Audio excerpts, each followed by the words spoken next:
урматтуу кесиптештер, эгер сиздин укугуңуз бузулган болсо жана сиз өзүңүздүн укугуңузду коргоо үчүн башка каражаттар төлөнгөн болсо, анда жөн эле доо арызы менен сотко кайрылууга туура келет.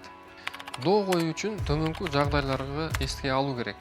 Биринчиси, ишиңиздин кайсы сот каралыштуулугун чечишиңиз жана арыздын текстин жазыңыз. Доо арыз компьютерде терилип, жазуу жүзүндө берилет. Арызда төмөнкүлөр көрсөтүлүшү керек. Биринчиси бул арыз белгиленген сиздин райондук же шаардык соттун аталышы. Экинчи, сиздин фамилияңыз, аты жөнүңүз, жашаган дарегиңиз же эгерде сиздин мыйзамдуу өкүлүңүз болсо, анда анын фамилиясы, аты жөнү, анын дареги камтылышы керек. Ошол эле учурда сөзсүз түрдө телефонуңузду белгилеңиз. Анткени соттун кызматкерлеринин сизге суроолору болсо, сизге телефон менен байланышат.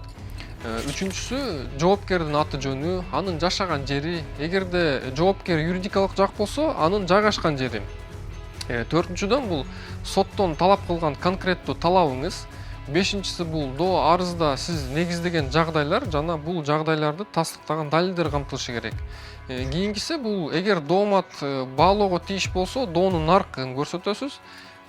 Акыркысы, арызга тиркелген документтердин тизмесин көрсөтөсүз.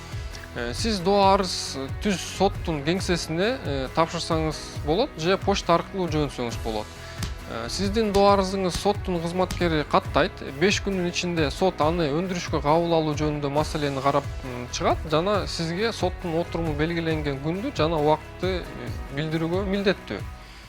Белгиленген убакытта сотко катышып, өзүңүздүн укугуңузду коргойсуз. Соттун чечими чыккан күндөн тарта 30 күнүн ичинде соттун чечими күчүнө кирет. Эгерде соттун чечими менен макул болбосоңуз, сиз апелляциялык даттануу менен жогорку инстанциядагы сотко кайрылууга укуктуусуз.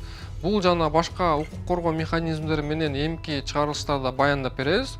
Лайк басып жана каналга катталып коюңуздарды суранабыз. Көрүшкөнчө.